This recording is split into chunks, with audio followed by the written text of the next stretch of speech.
और दोस्तों मैं आप लोग के लिए लेके आई हूँ यूपी ट्रिपल पेट फर्स्ट शिफ्ट का फुल आंसर की, जिससे कि आपको 1 से 100 तक के आंसर की यहाँ पे मिल जाएंगे। बिल्कुल ऑथेंटिक आंसर है ये, आप इससे अपना मिला सकते हैं कितने क्वेश्चन सही किए हुए हैं। पहला क्वेश्चन है यूपी ट्रिपल पेट फर्स्ट शिफ्ट का पेपर। शिवाजी की मृत्यु के बाद मराठा राज्य में प्रभावित शक्ति चित्तपावन ब्राह्मणों के लिए एक परिवार के पास थी, जिन्होंने शिवाजी के उत्तराधिकारियों को पेशवा या प्रधानमंत्री के रूप में सेवा दी थी। कौन सा शहर मराठा साम्राज्य की राजधानी बन गया? तो इसका राइट आंसर होगा पुणे। आपके अलग अलग सेट में क्वेश्चन नंबर चेंज हो सकते हैं, तो आगे पीछे आप इसको मिला सकते हैं क्वेश्चन को। महावीर स्वामी को जिन के नाम से जाना जाने लगा, जिन का अर्थ क्या है? जिन का अर्थ विजेता है। यूपी ट्रिपल पेट फर्स्ट शिफ्ट का पेपर काफ़ी हार्ड पूछा गया था। तीसरा क्वेश्चन है, जैसा कि अशोक के शिलालेखों में उल्लेख किया गया है, मौर्य साम्राज्य में राजधानी पाटलिपुत्र और अन्य प्रांतीय केंद्रों सहित 5 प्रमुख राजनीतिक केंद्र थे। निम्नलिखित में से कौन सा प्रांतीय केंद्र नहीं था? तो इसका राइट आंसर है डी, इंद्रप्रस्थ। 100% ये सभी सही आंसर है। आप इस पर विश्वास करके मिला सकते हैं अपने आंसर की को। ऋग्वेद में विश्वामित्र नामक एक ऋषि और किन 2 नदियों के बीच संवाद है? तो इसका राइट आंसर है ब्यास और सतलुज। पेपर में जो ट्रिक लगा है उसका आंसर चेंज हो सकता है, क्योंकि ये किसी और का पेपर है। 5वां क्वेश्चन है, 1722 ईस्वी में डैश की सूबेदारी सवाई राजा जय सिंह को दी गई थी। तो कहाँ की सूबेदारी दी गई थी? तो इसका राइट आंसर है मालवा। अगला प्रश्न, निम्नलिखित में से किसने अपने सहयोगियों को यह महसूस करने के लिए प्रेरित किया कि संविधान सभा ब्रिटिश निर्मित थी और ब्रिटिश योजनाओं पर काम कर रही थी, जैसा कि ब्रिटिश चाहते थे कि इस पर काम किया जाए? इसका राइट आंसर है अब्दुल निस्तार। सी इज राइट ऑप्शन। आप सभी कमेंट बॉक्स में अवश्य बताइएगा कि आपके कितने प्रश्न सही हो रहे हैं। चित्तरंजन दास और मोतीलाल नेहरू ने परिषद राजनीति में वापसी पर बहस करने के लिए कांग्रेस के भीतर निम्नलिखित में से किस राजनीतिक दल का गठन किया था? इसका राइट आंसर है स्वराज पार्टी। अगली शिफ्ट के लिए आप चैनल पर ब्रह्मास्त्र बैच का रिवीजन करके अवश्य जाए, जिससे कि आपको अत्यधिक हेल्प मिलेगी। कांग्रेस का वह अधिवेशन कहाँ हुआ था जिसमें महात्मा गांधी ने अन्य नेताओं को खिलाफत के साथ साथ स्वराज के समर्थन में असहयोग आंदोलन शुरू करने की आवश्यकता के बारे में आश्वस्त किया? तो इसका राइट आंसर है कलकत्ता। 1920 का अधिवेशन पूछा गया था। मॉडर्न हिस्ट्री से क्वेश्चन पूछे गए हैं, तो आप उसे अवश्य कवर करके जाएं। निम्नलिखित में से कौन खुदाई खिदमतगार का संस्थापक था और जिसे बादशाह खान के नाम से भी जाना जाता है? तो इसका राइट ऑप्शन है खान अब्दुल गफ्फार खान। अगला प्रश्न है, 1913 में हिंदुस्तान गदर पार्टी का मुख्यालय कहाँ पर स्थित था? राइट आंसर है सैन फ्रांसिस्को में। अगला प्रश्न, सिरुई या सिरोय कुमुदनी लिली भारत के निम्नलिखित में से किस राज्य में पाई जाने वाली एकमात्र स्थलीय कुमुदनी लिली है? तो राइट आंसर है मणिपुर। अगला प्रश्न है, उड़िया पठार निम्नलिखित में से किस राज्य में स्थित है? तो उड़िया पठार स्थित है राजस्थान में। राइट आंसर है ऑप्शन ए, राजस्थान में उड़िया पठार स्थित है। 13वां प्रश्न है, शीत ऋतु की शुरुआत में तमिलनाडु के तटीय क्षेत्रों में वर्षा का क्या कारण है? तो वर्षा का कारण इसका है उत्तर पूर्वी वर्षा ऋतु। अगला प्रश्न, राजस्थान के जालौर जिले में किस प्रकार का ग्रेनाइट पाया जाता है? तो गुलाबी ग्रेनाइट राजस्थान के जालौर जिले में पाया जाता है। अगला प्रश्न, पुर्तगालियों द्वारा निर्मित बंदेल चर्च भारत के निम्नलिखित में से किस राज्य या केंद्र शासित प्रदेश में स्थित है? तो ये बंदेल चर्च भारत के पश्चिम बंगाल में स्थित है। सी इज राइट ऑप्शन। अगला प्रश्न है, गन्ने के उचित लाभकारी मूल्य को कौन मंजूरी देता है? तो गन्ने के उचित लाभकारी मूल्य को मंजूरी दिया जाता है आर्थिक मामलों के कैबिनेट समिति के द्वारा। Option C is right answer है। 17वां प्रश्न है, निम्नलिखित में से कौन सा एक भारतीय श्रम कानून और सामाजिक सुरक्षा उपाय है जिसका उद्देश्य काम करने का अधिकार राइट टू वर्क की गारंटी देता है? राइट ऑप्शन है बी, महात्मा गांधी राष्ट्रीय ग्रामीण रोजगार गारंटी अधिनियम, जिसे मनरेगा कहा जाता है। अगले प्रश्न का आंसर देखते हैं, स्वर्ण क्रांति भारत में निम्नलिखित में से किस कृषि क्षेत्र में विकास के लिए जिम्मेदार है?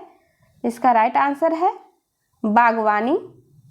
क्रांति से रिलेटेड क्वेश्चन अगली शिफ्ट के लिए यदि एग्जाम देना हो तो अवश्य देख के जाएं, ये काफ़ी हेल्प करेगा।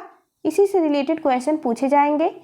बीमा विनायक एवं विकास प्राधिकरण का मुख्यालय कहाँ स्थित है? तो इसका मुख्यालय हैदराबाद में स्थित है। अगला प्रश्न है, निम्नलिखित में से कौन सा डिपॉजिटरी संस्थान का एक प्रकार नहीं है? राइट ऑप्शन होगा नाबार्ड। क्वेश्चन नंबर 21, भारतीय स्वतंत्रता अधिनियम 1947 के पारित होने के साथ भारत एक अधिराज्य बन गया और अधिराज्य विधानमंडल ने भारत सरकार अधिनियम 1935 की किस धारा के प्रावधानों के तहत 1947 से 1949 तक कानून बनाए? तो राइट ऑप्शन है धारा 100। ए इज राइट ऑप्शन। अगला प्रश्न है, एक व्यक्ति जो संसद का सदस्य नहीं है उसे राष्ट्रपति द्वारा अधिकतम कितने महीनों के लिए मंत्री के रूप में नियुक्त किया जा सकता है? राइट ऑप्शन इज बी, 6 महीने के लिए नियुक्त किया जा सकता है। अगला प्रश्न, उस उच्च न्यायालय का नाम बताइए जिसका क्षेत्राधिकार अंडमान और निकोबार द्वीप समूह के केंद्र शासित प्रदेश पर है? तो राइट ऑप्शन है इसका कलकत्ता उच्च न्यायालय। अगला प्रश्न है, पंचायती राज संस्थाओं के अस्तित्व के लिए भारत की संसद द्वारा 73वां और 74वां संवैधानिक संशोधन कब पारित किया गया था? राइट ऑप्शन है सी, दिसंबर 1992। अगला प्रश्न है, वर्ष 1928 में मोतीलाल नेहरू समिति द्वारा निम्नलिखित में से कौन सा अधिनियम विधेयक प्रस्तावित किया गया था?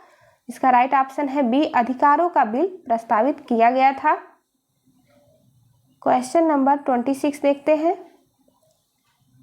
साइंस का क्वेश्चन। साइंस के क्वेश्चन काफ़ी हार्ड लेवल के थे। स्वर यंत्र के संबंध में निम्नलिखित में से कौन सा सही है? तो इसका राइट ऑप्शन है ए, इसमें स्वर रज्जु होते हैं। अगला प्रश्न है साइंस का, मिल्क ऑफ मैग्नीशिया किस प्रकार का कोलाइड है? तो मिल्क ऑफ मैग्नीशिया एक प्रकार का सोल है। आपको 1 से लेकर के 100 तक के आंसर इस वीडियो में मिल जाएंगे जो कि बिल्कुल ऑथेंटिक आंसर है। क्वेश्चन नंबर 28, निम्नलिखित में से कौन सा कार्बनिक यौगिक मानव शरीर में प्रोटोप्लाज्म को जमा देता है? तो इसका राइट ऑप्शन है सी, मेथेनॉल इज राइट ऑप्शन। अगला प्रश्न है, निम्नलिखित में से कौन सा आंतरिक सौर मंडल में स्थित एकमात्र बौना ग्रह है? तो इसका राइट ऑप्शन है प्लूटो। क्वेश्चन नंबर 30 देखते हैं, बिछुआ या नेटल भी इसे कहते हैं, नेटल की पत्तियों के चुभने वाले बालों में निम्नलिखित में से कौन सा अम्ल मौजूद होता है? राइट ऑप्शन है मेथेनोइक अम्ल मौजूद होता है। अगला प्रश्न है,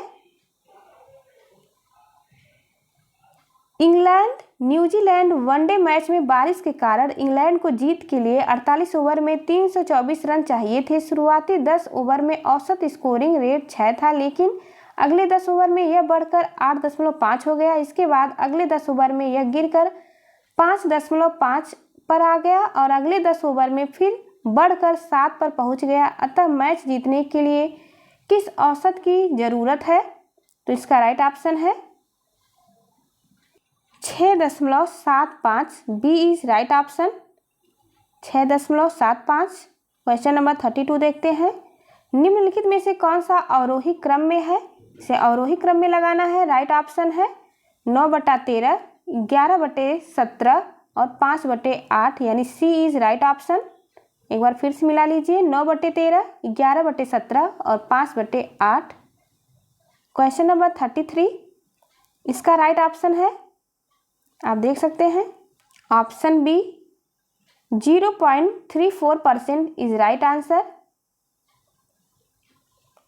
क्वेश्चन नंबर 34 का राइट ऑप्शन है डी, 10। फटाफट आप इससे आंसर की मिला सकते हैं। आपके कितने प्रश्न सही हो रहे हैं कमेंट बॉक्स में अवश्य बताएं और चैनल को सब्सक्राइब करना ना भूलें। दिव्या अपने मासिक वेतन का 24% भोजन पर और 15% अपने बच्चों की शिक्षा पर खर्च करती है। शेष वेतन में से वह 25% मनोरंजन पर और 20% परिवहन पर खर्च करती है। अब उसके पास 10,736 बच्चे हैं। दिव्या का मासिक वेतन कितना है? तो दिव्या का मासिक वेतन 32,000 है। Option A is right answer. यदि आपने ऑप्शन ए लगाया है तो आपका आंसर बिल्कुल सही है। अगला प्रश्न है, निम्नलिखित में से किस विकल्प में विलोम युक्त सही नहीं है? विलोम युक्त इसमें सही नहीं, आपको नहीं पे अवश्य ध्यान देना है। इसका राइट आंसर है डवाडोल और स्थिर, ये विलोम नहीं है। क्वेश्चन नंबर 37, होनहार वीरवान के होत चिकने पात लोकोक्ति का अर्थ निम्न में से क्या है? तो इसका राइट आंसर है डी, होनहार व्यक्तियों की प्रतिभा बचपन में ही दिखाई दे जाती है। अगला प्रश्न है, निम्नलिखित में से किस विकल्प में सभी शब्द पुल्लिंग है? पुल्लिंग की पहचान करनी है तो इसका राइट ऑप्शन है डी, प्लेटफॉर्म, प्राधिकरण, गिरोह। अगला है, निम्नलिखित में से किस विकल्प में शुद्ध वाक्य है? राइट ऑप्शन है डी, रमा ने अपने भाई से पुस्तक पढ़ने को कहा। कलम के जादूगर किसे कहा गया है? इसमें कलम का सिपाही नहीं बल्कि कलम के जादूगर किसे कहा गया है? तो इसका राइट आंसर है राम वृक्ष बेनपुरी को कहा गया है। इंग्लिश के क्वेश्चन देख लेते हैं। फास्टिडियस के इसमें आपको एंटोनिम्स बताना है तो राइट ऑप्शन है केयरलेस। क्वेश्चन नंबर 42, इसमें राइट ऑप्शन होगा सी इज भरा जाएगा यहाँ पे। Question number 43, which of the following spelling is incorrect? तो बताना है किसकी स्पेलिंग इनकरेक्ट है, तो राइट आंसर है एनिवर्सरी की स्पेलिंग इनकरेक्ट है। पैराग्राफ के राइट आंसर देने हैं। World highest peak are located in the, right answer है हिमाद्री रेंज। अगला प्रश्न है, northern India plains are rich in alluvial deposits के लिए 45 का आंसर है। रीजनिंग से रिलेटेड क्वेश्चन, इसका राइट आंसर होगा 58। क्वेश्चन नंबर 46 का राइट ऑप्शन है ए 58। 47 का राइट ऑप्शन है 634 राइट ऑप्शन है, D is right option. Question number 48, 17 जून 1998 को सप्ताह का कौन सा दिन था? तो इसका राइट ऑप्शन है सी, बुधवार दिन था। क्वेश्चन नंबर 49 का आंसर डी है P-M+N × Q। अगला प्रश्न रीजनिंग का क्वेश्चन है, इसका राइट ऑप्शन डी होगा। न तो एक न ही दो अनुसरण करता है, डी इज राइट ऑप्शन। यदि आपने डी लगाया है तो आपका आंसर बिल्कुल सही है। अगला प्रश्न है, हाल ही में गोल्फर शुभंकर शर्मा ने इंग्लैंड के मर्सीसाइड में रॉयल लिवरपूल गोल्फ क्लब में संयुक्त 8वें स्थान पर रहने के बाद ओपन में सर्वश्रेष्ठ परिणाम दर्ज किया है। उन्हें किस वर्ष अर्जुन पुरस्कार से सम्मानित किया गया है? तो राइट ऑप्शन है बी, 2018 में अर्जुन पुरस्कार से सम्मानित किया गया था। अगला प्रश्न देखते हैं, भारत सरकार द्वारा संचालित निम्नलिखित में से कौन सा निगम Asia transition finance study group में शामिल होने वाला पहला सदस्य बन गया है? तो राइट आंसर है औद्योगिक वित्त निगम limited, industrial finance corporation limited, right option है। अगला प्रश्न, गुरुग्राम में स्टार्टअप 20 के समापन समारोह के दौरान भारत ने आधिकारिक तौर पर वर्ष 2024 के लिए निम्नलिखित में से किस देश को मशाल सौंपी है? तो ये मशाल सौंपी गई है ब्राजील को। Brazil is right answer. Question number 54, Bharat के मुख्य न्यायाधीश CJI DY चंद्रचूड़ द्वारा कौन सा पोर्टल लॉन्च किया गया है जो अधिवक्ताओं, बंदियों, नागरिकों को भारत के सर्वोच्च न्यायालय में प्रवेश के लिए QR कोड आधारित ई-पास अनुरोध करने की अनुमति देता है? राइट ऑप्शन है बी, सुस्वागतम ऐप सुप्रीम कोर्ट के द्वारा लॉन्च किया गया। अगला प्रश्न, हाल ही में केंद्रीय सड़क परिवहन और राजमार्ग मंत्री श्री नितिन गडकरी ने भारत में 3.5 टन तक के वाहनों के लिए वाहन सुरक्षा मानकों को बढ़ाकर सड़क सुरक्षा बढ़ाने के उद्देश्य से भारत NCAP लॉन्च किया है? राइट ऑप्शन है new car assessment programme. B is right option, new car assessment programme. अगला प्रश्न है, अगले दशक में निम्नलिखित में से किस क्षेत्र में व्यापार को $100 बिलियन तक बढ़ाने के लिए भारत अमेरिका टास्क फोर्स की स्थापना की गई है? इसका राइट ऑप्शन है इलेक्ट्रॉनिक्स। अगला प्रश्न, विश्व का पहला 7 मिनट का कैंसर उपचार टीका किस देश में शुरू किया जाएगा? राइट आंसर है ए, इंग्लैंड में शुरू किया जाएगा।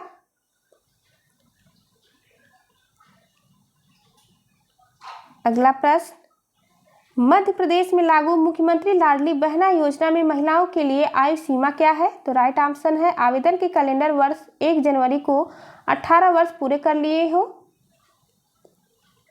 1 मिनट, इसका राइट आंसर देखते हैं। राइट ऑप्शन इसका ए होगा, आप अवश्य ध्यान दें। क्वेश्चन नंबर 58 का राइट ऑप्शन है आवेदन के कैलेंडर वर्ष में 1 जनवरी को 21 वर्ष पूरे कर लिए हो और 60 वर्ष से कम हो। इसका राइट ऑप्शन है, बिल्कुल सही आंसर है ये। अगला प्रश्न है 59 देखते हैं, पूर्वोत्तर सीमांत रेलवे ने वर्ष के सूक्ष्म परियोजना के लिए PMI दक्षिण एशिया पुरस्कार जीता है। यह परियोजना निम्नलिखित में से किस जानवर के जीवन को बचाने के लिए इंस्ट्रक्शन डिटेक्शन सिस्टम है? राइट ऑप्शन है बी, हाथी के लिए है। अगला प्रश्न है, हाल ही में भारतीय वायुसेना कि पश्चिमी वायु कमान द्वारा शुरू किए गए वार्षिक प्रशिक्षण अभ्यास का नाम बताइए। इसका राइट आंसर है डी, त्रिशूल नाम है। अगला प्रश्न है, मेनम वन्य जीव अभ्यारण्य भारत के निम्नलिखित में से किस राज्य या केंद्र शासित प्रदेश में स्थित है? राइट ऑप्शन है इसका सिक्किम। अगला प्रश्न, तेलंगाना राज्य के पालमपेट गांव में स्थित रामप्पा मंदिर जिसे वर्ष 2021 में यूनेस्को विश्व धरोहर स्थल घोषित किया गया था, उसका निर्माण निम्नलिखित में से किस राजवंश के शासनकाल के दौरान किया गया? तो राइट आंसर है काकतीय वंश, डी इज राइट ऑप्शन। अगला प्रश्न है, काफी अच्छे लेवल के क्वेश्चन पूछे गए हैं करंट अफेयर में भी। भारतीय संघ के प्रधानमंत्री और अन्य मंत्रियों की नियुक्ति भारत के संविधान के डैश के तहत राष्ट्रपति द्वारा की जाती है? तो आर्टिकल 75 के तहत की जाती है, डी इज राइट ऑप्शन। अगला प्रश्न है, कूथू भारत के निम्नलिखित में से किस राज्य के शासित प्रदेश में कुथम्बलम मंदिर में प्रदर्शित एक सामाजिक धार्मिक कला है? राइट ऑप्शन है केरल का है, कूथू केरल से आप याद रख सकते हैं। अगला प्रश्न है, त्योहारों से रिलेटेड क्वेश्चन अवश्य देख के जाएं अगली शिफ्ट के लिए। केंद्रीय भारतीय भाषा संस्थान का मुख्यालय निम्नलिखित में से किस स्थान पर स्थित है?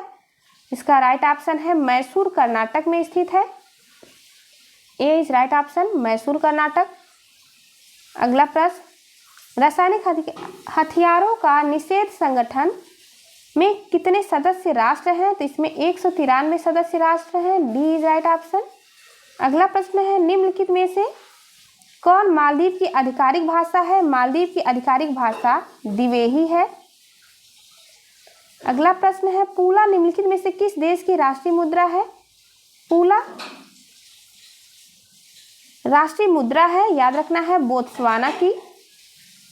अगला प्रश्न, पेरुंगदाई कोंगुवोलिर द्वारा लिखित महाकाव्य कृति है, यह भारत के निम्नलिखित में से किस साहित्य से संबंधित है? तो ये तमिल साहित्य से संबंधित है, याद रखना है, राइट ऑप्शन है बी।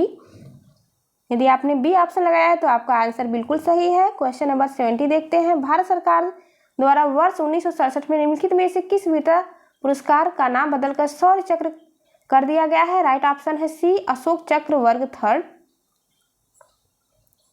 अगला प्रश्न है, हिंदी के गद्यांश से क्वेश्चन पूछे गए हैं, राइट ऑप्शन देख लेते हैं इसके। प्रश्न है, हमारे देश में समाज उपयोगी ऊर्ध्वमुखी योजनाओं से वंचित वर्ग कौन सा है? तो इसका राइट ऑप्शन है सी, राइट ऑप्शन। अगला प्रश्न है, लेखक के अनुसार शोषण का शिकार कौन से लोग होते हैं? तो शोषण का शिकार, राइट ऑप्शन बी, वस्तु एवं सेवाओं का उपयोग करने वाला उपभोक्ता समूह, B is right option. Question number 72 का क्वेश्चन नंबर 73 देखते हैं, समाज के मध्यम वर्ग की कौन सी समस्या है? तो समाज के मध्यम वर्ग की समस्या जीवन यापन में आर्थिक परेशानी से सामाजिक प्रतिष्ठा पर खतरा, राइट ऑप्शन है। यदि आपने डी ऑप्शन लगाया है तो आपका आंसर बिल्कुल सही है। क्वेश्चन नंबर 74, समाज उपयोगी ऊर्ध्वमुखी योजनाओं से वंचित वर्ग के शोषण के लिए कौन उत्तरदायी है? राइट ऑप्शन है ए राजनेता, व्यापारी वर्ग, सरकारी तंत्र एवं कथाकथित बुद्धिजीवी वर्ग। क्वेश्चन नंबर 75, शैक्षणिक और सांस्कृतिक शब्द किस व्याकरणिक इकाई से संबंधित हैं और किस प्रत्यय से मिलकर बने हैं? तो राइट ऑप्शन है सी विशेषण, और विशेषण शब्द इक प्रत्यय से बना हुआ है। अगले गद्यांश का आंसर देख लेते हैं। अगला प्रश्न है, क्या भिक्षावृत्ति देश की एक समस्या है? आपका इस विषय में क्या विचार है? तो राइट ऑप्शन है इसका सी। यदि आपने सी लगाया है तो आपका आंसर बिल्कुल सही है। भिक्षावृत्ति देश की एक ज्वलंत समस्या बन गई है। अगला प्रश्न है, विभिन्न स्थलों पर लोग भीख देने के लिए क्यों बाध्य होते हैं? तो विभिन्न स्थलों पर लोग भीख देने के लिए क्यों बाध्य हो जाते हैं? तो इसका राइट ऑप्शन है अपंगता, कुरूपता, अशक्तता, वृद्धावस्था आदि देखकर लोग भीख देने के लिए बाध्य हो जाते हैं। अगला प्रश्न है क्वेश्चन नंबर 78, भीख न देकर भी दूसरों की मदद करने के लिए कौन सा विकल्प सही है? इसका राइट ऑप्शन है, आपको नहीं पे अवश्य ध्यान देना है, इसमें नहीं पूछा गया है। तो राइट ऑप्शन है पैसे देकर किसी भी भिखारी को रोजगार धंधे के लिए प्रेरित करने के लिए मदद देना। इसमें नगद पैसे को देने के लिए मना किया गया है। इस गद्यांश में आप इसे ध्यान से एक बार पढ़ के आंसर प्राप्त कर सकते हैं। अगला प्रश्न है, दान, पुण्य और जीवन मुक्ति में कौन सा समास है? समास आपके सिलेबस में नहीं था, फिर भी क्वेश्चन पूछा गया है। तो राइट ऑप्शन है द्वंद्व और तत्पुरुष समास। द्वंद्व और तत्पुरुष बी इज राइट ऑप्शन। अगला प्रश्न है, खानदानी भिखारी कैसे होते हैं? राइट ऑप्शन है सी। अगला प्रश्न, ग्राफ से रिलेटेड क्वेश्चन के आंसर देख लेते हैं। क्वेश्चन नंबर 81, प्रश्न है, 3 वर्षों के लिए पटना स्टोर की कुल बिक्री का 3 वर्षों के लिए आसनसोल स्टोर की कुल बिक्री से अनुपात क्या है? तो इसका राइट ऑप्शन है ऑप्शन ए 190/325, इसका राइट आंसर है। अगला प्रश्न, गया स्टोर और पटना स्टोर पर मिलाकर 3 वर्षों में जूतों की बिक्री की कुल संख्या 3 वर्षों में धनबाद स्टोर और रांची स्टोर पर मिलाकर कुल बिक्री का लगभग कितना % है? इसका राइट आंसर है 80.51%। यदि आपने सी ऑप्शन लगाया है तो आपका आंसर बिल्कुल सही है, ऑप्शन 83। क्वेश्चन नंबर 83 देखते हैं। 2021 में कोलकाता स्टोर, पटना स्टोर और धनबाद स्टोर पर जूतों की औसत बिक्री का कितना प्रतिशत 2022 में रांची स्टोर, आसनसोल स्टोर और गया स्टोर पर जूतों की औसत बिक्री है? इसमें औसत बिक्री बताना है। इसकी औसत बिक्री 129.303% है। यदि आपने सी लगाया है तो आपका ऑप्शन बिल्कुल सही है। क्वेश्चन नंबर 84, वर्ष 2020 के लिए सभी स्टोर के जूतों की औसत बिक्री का वर्ष 2021 के लिए सभी स्टोर के जूतों की औसत बिक्री से अनुपात क्या है? इसका अनुपात बताना है। अनुपात इसका है 24:43। यदि आपने बी लगाया है तो आपका आंसर बिल्कुल सही है। क्वेश्चन अगला देखते हैं। 85, 3 वर्षों में कोलकाता स्टोर, पटना स्टोर और रांची स्टोर की जूतों की बिक्री की कुल संख्या कितनी है? कुल संख्या इसकी 1650 है, सी इज राइट ऑप्शन। अगला प्रश्न है,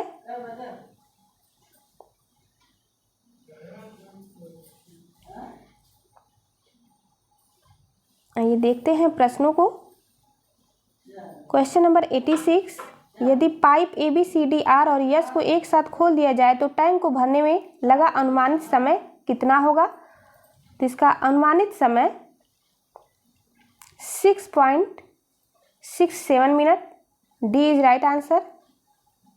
अगला प्रश्न है, टैंक को भरने में अकेले पाइप सी द्वारा लिए गए समय और अकेले पाइप डी द्वारा लिए गए समय के योग का टैंक को खाली करने में अकेले पाइप आर द्वारा लिए गए समय और अकेले पाइप टी द्वारा लिए गए समय के योग से अनुपात कीजिए।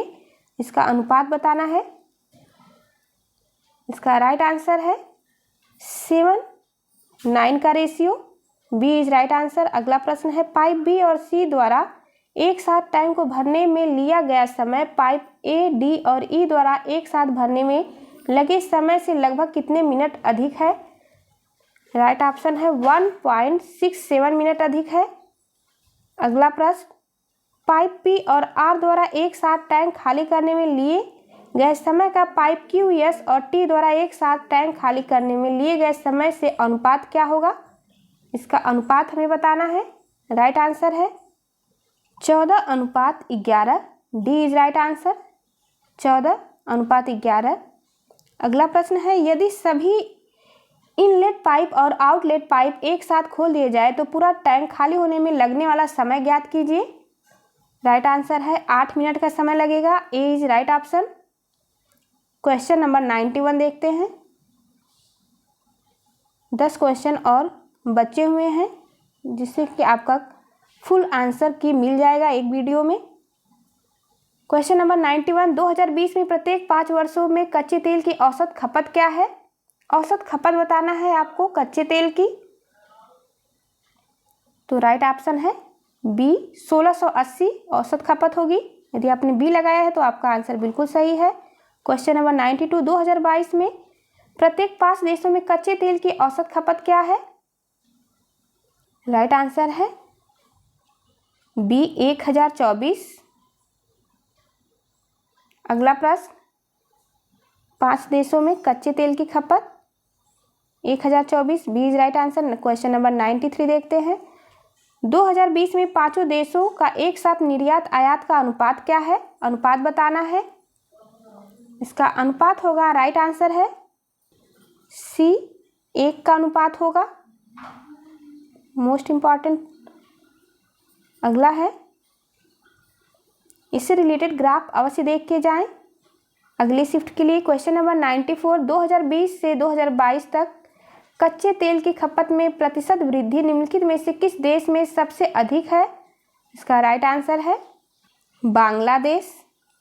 बिल्कुल सही आंसर है बी। यदि आपने बांग्लादेश लगाया है तो आपका आंसर बिल्कुल सही है। अगला प्रश्न है 2022 में निम्नलिखित में से किस देश का आयात खपत अनुपात सबसे अधिक था? तो सबसे अधिक आयात खपत अनुपात है मालदीव का। D is right option. यदि आपने डी लगाया है तो आपका आंसर बिल्कुल सही है। अगला प्रश्न देखते हैं 96 से लेकर के 100 तक का आंसर। प्रश्न है यदि व्यक्ति ए और व्यक्ति सी द्वारा मिलाए गए पानी की कुल मात्रा के बीच अंतर बताना है। इसका राइट ऑप्शन है 65 litre. B is right option. अगला प्रश्न है क्वेश्चन नंबर 97 व्यक्ति सी द्वारा मिलाए गए पानी की कुल मात्रा और व्यक्ति ई द्वारा मिलाए गए पानी की कुल मात्रा का संबंधित अनुपात क्या है? अनुपात इसका 3:17 है, 3:17। D is right option. Question number 98 निम्नलिखित में से शुद्ध दूध में सबसे कम मात्रा में पानी मिलाया गया है? तो किस में सबसे कम मात्रा में पानी मिलाया गया है? Option B. Option A right answer B में सबसे कम मात्रा में पानी मिलाया गया है। आप अवश्य ध्यान देंगे। यदि आपने बी लगाया है तो आपका बिल्कुल सही है। क्वेश्चन नंबर 99 मान लीजिए ए, बी और सी अपने घोल को एक पात्र में मिलाते हैं तो नए घोल में दूध की सांद्रता क्या होगी? लगभग में बताना है आपको। क्वेश्चन नंबर 99 का आंसर है 83.55%। क्वेश्चन नंबर 100 लास्ट का आंसर देखते हैं। सभी व्यक्तियों द्वारा मिलाकर कुल कितने लीटर पानी मिलाया गया है? तो कुल 456 लीटर पानी मिलाया गया है। ये रहा आपका कंप्लीट आंसर की UPSSC पेट 2023 का। जाते जाते चैनल को सब्सक्राइब करना ना भूलें ताकि आपको नोटिफिकेशन मिलता रहे। चलिए मिलते हैं आपसे अगली वीडियो में, तब तक के लिए नमस्कार।